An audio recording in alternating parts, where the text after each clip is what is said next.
నల్గొండ జిల్లా దామచర్ల మండలం Veerlapalem Yadadri thermal power ప్లాంట్ను డిప్యూటీ సీఎం భట్టి విక్రమార్క పలువురు మంత్రులు సందర్శించారు.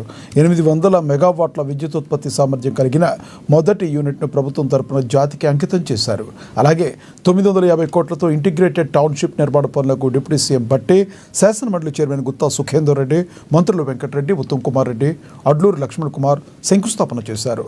గతేడాది ప్రారంభించిన 1వ యూనిట్కు అనుసంధానంగా ఇప్పుడు 2వ యూనిట్ విద్యుత్ ఉత్పత్తిని పవర్ గ్రిడ్ కు శంకుస్థాపన చేశారు. ఈ సందర్భంగా జెన్కో, BHEL ఉన్నత అధికారులతో డిప్యూటీ సీఎం మంత్రుల బృందం సమీక్ష సమావేశం నిర్వహించారు. పనుల పురోగతిలో మరింత వేగం పెంచాలని సూచించారు. R&R ప్యాకేజీలో ఇల్లు కోల్పోయిన 112 మందికి ఇటీవలే ఉద్యోగాలు కల్పించామని, మిగతా భూ నిర్వాసితులకు ఉద్యోగ అవకాశాలు కల్పిస్తామని వారు హామీ ఇచ్చారు.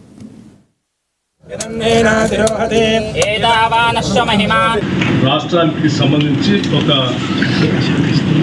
800 మెగావాట్స్ సంబంధించిన యాదాద్రి పవర్ స్టేషన్లో డెడికేట్ చేస్తూ చేసినటువంటి కార్యక్రమం ఈ రాష్ట్ర ప్రజలకి విద్యుత్ అవసరాలు తీర్చడానికి తీసుకొచ్చినటువంటి ఒక మంచి కార్యక్రమం ఈరోజు పూర్తి చేశాం.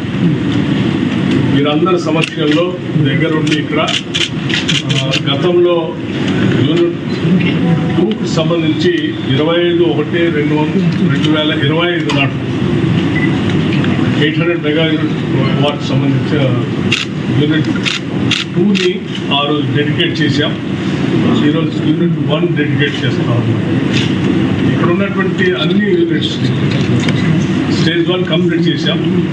స్టేజ్ 2 కూడా కంప్లీట్ చేయడానికి టార్గెట్స్ క్యాలెండర్ పెట్టుకొని ఈ సంవత్సరం 2025 డిసెంబర్ కల్లా వీటిని పూర్తి చేసి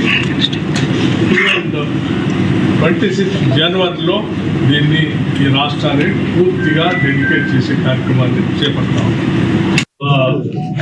ఈ పరిహారాన్ని, భూమి కోల్పోయినటువంటి వాళ్ళ పరిహారం సంబంధించి కూడా గత ప్రభుత్వం వాళ్ళు పూర్తిగా గాలిపో చేసింది. వాళ్ళు కొద్దిమంది ఉద్యోగాలు ఇస్తారన్నారు. అలా కాకుండా ఇక్కడ ఉన్నటువంటి శాసనసభ్యులు కానీ, శాసన పరిషత్ సభ్యులు కానీ, స్థానికంగా ఉన్నటువంటి మంత్రులు కానీ వీళ్ళందరూ కలిసి ప్రజలందరి ఎవరు నష్టపోకుండా ఉండే విధంగా వాళ్ళందరూ ఒక మీటింగ్ పెట్టి ఎవరెవరైతే నష్టపోయారో వాళ్ళందరూ ఆలోచన పరిగణలో తీసుకొని